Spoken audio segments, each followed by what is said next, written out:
So I got back from Chicago, and it's next morning. I got in really late last night, so I didn't get to see my son yet. I didn't get to see my boy Zuko. All right, let's see if he misses me.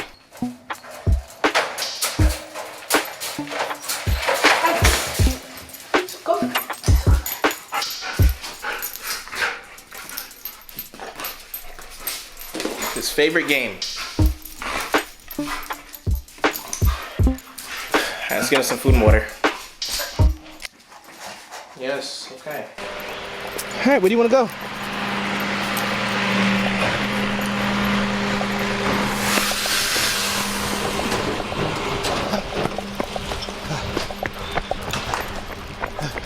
He knows where he wants to go. All right, so for those of you who don't know, I own a malinois. If you don't know what a malinois is, it's also known as a Belgian Shepherd, but they are pretty, if you don't really know about dogs, they're kind of off the grid. Malinois are what the US Navy SEALs use as a canine unit.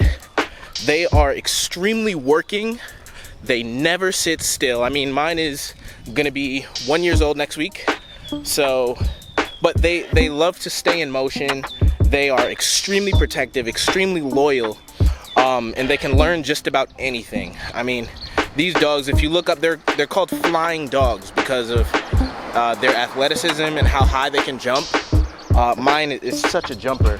He loves to play. That's literally the only thing he loves to do. Like, as soon as you let him out the crate, he just wants to play. So right now I'm gonna sit down here. I have to do my Spanish flashcards. But first, I have to buy tickets to Mortal Kombat. Stop, that's not yours. Probar, to try. Contar, to tell. Mostrar, to show. Encontrar, to find. Forzar, to force. Acordar, to agree. All right, here it is. We at the post office. All right, let's check the P.O. box. Mail. No way. Did my company finally get something for a credit card? Did I finally get an American Express reach out? Yo, I've been trying to get an American Express forever, bruh. All right, okay, we'll hold on to that. All right, Tiffany Davis. All right, Tiffany, what's going on this time? Oh, snap. She went hard. Get out of here. It's a bedazzled Darth Vader. Okay, let's read this. Oh, it's a birthday card. Keats, so she added a post-it. She goes so hard. She puts so much work into these letters. All right, Keats, what cologne was that on my crew necks? It smelled familiar, but I can't place it. Anyway, I liked it. I'm sorry, Tiffany. I can tell you a lot of things, but the secret spleh is not one of them. I'm so glad that you liked it. It's always going to be there. Same fragrance every time. Keats, I'm mailing this early to make sure it gets to you on time. Have a fantabulous birthday. And do what you like. I think it says do what you like. Eat all the sushi and Popeye's chicken sandwiches. You deserve all the things, all, double underline, all the things and love. Believe it. She drew like a little smiley face character with like glasses and stuff right here. Insert birthday cake, confetti, and bougie emojis. Beignet. Do they have a beignet emoji? I think it says bougie or beignet or baguette. Bonquet. Got another one right here. This is from Cole. I bet sitting next to you is like taking a sip of eternity. The sun. The stars, the sky, never tasted so good. That's all it says. I swear. Thank you. All right, so the thing at the end of the day is Mortal Kombat. I'm hoping it's God. We're gonna see. I can't really bring the camera in the movie theater, so I guess I'm gonna tell y'all how it was when I get back. I'm gonna take some notes, but no spoilers.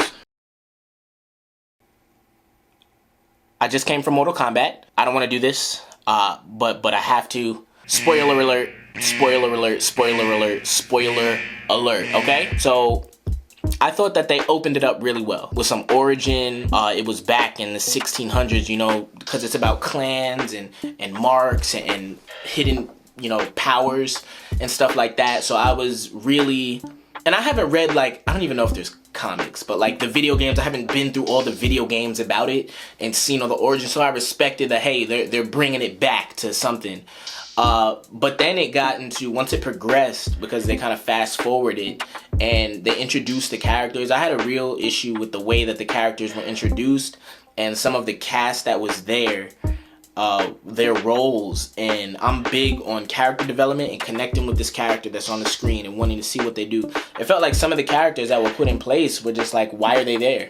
Like, why are they a part of the story? And I don't want to act like I know everything, you know. I've made very successful TikToks. I make videos people like. People love my writing. I write songs. But I don't want it to feel like, yo, I'm there. Like, I know everything there is to directing. I know everything. Nevertheless, I feel like this is a movie that we were waiting for as fans of science fiction and fans of Mortal Kombat and the travesties we've seen with previous Mortal Kombat movies. I feel like we kind of gave it a pass because the technology and the CGI wasn't to where it is today that we know. They made freaking Godzilla versus Kong with so many different endings and lasers, and we have Avatar, we have the Marvel series, we have that, so we know what could have been done. But it wasn't so much about the CG. It was really the mapping of the movie, and really I had a problem with all the comic relief that was in there. That was coming from a certain character, which I'm not gonna give away. But I felt like the comic relief made the focus of the movie and some of these characters, I feel like kind of minimized some of the characters that maybe it should have shed more light on. And I made it an hour in. And then it just got to a point when I was like, you know what? I didn't even make it to the tournament. Like, so, you know, scold me for that or whatever. I didn't sit there. Maybe it got crazy redeeming in the end, but I highly, highly doubt it. The way they were setting this thing up, I couldn't take any more of it. I couldn't take it. So I left about an hour in. Disappointed, yo. Disappointed. I was really hoping that this was gonna have some crazy fighting scenes, because with the comic relief I have, Mortal Kombat, it's supposed to be eerie. It's supposed to be a thrill. It's supposed to be suspense. It's supposed to be fights to the death with pain, and you know, I'm fighting for my world. So the premise is, with Mortal Kombat, there are realms fighting for survival, and the Earth realm was at stake. Like, you know, so this is the last thing. I just felt like it wasn't, with the production, the writing, and everything that was going on, I felt like they didn't create the suspense that was adequate and parallel to the stakes that were at hand. I felt like some of the fighting wasn't fast enough. You know, you need like all of that. You need moving in sequence. So that goes into the camera work, the editing, the Foley, the post editing, all of that stuff. So that just leads me to believe that this was kind of a money grab, which I don't like. I really was looking for this to be like a, yo, after a pandemic, you know, I went to the theater. I paid money to be in the theater. You know, I was even looking at IMAX, but due to COVID, some of the IMAX stuff isn't open right now around my area. But I was really wanting this to be like, yo, this is a production. But honestly, HBO Max that hoe. Oh yeah, and sus to my channel and turn on my posties.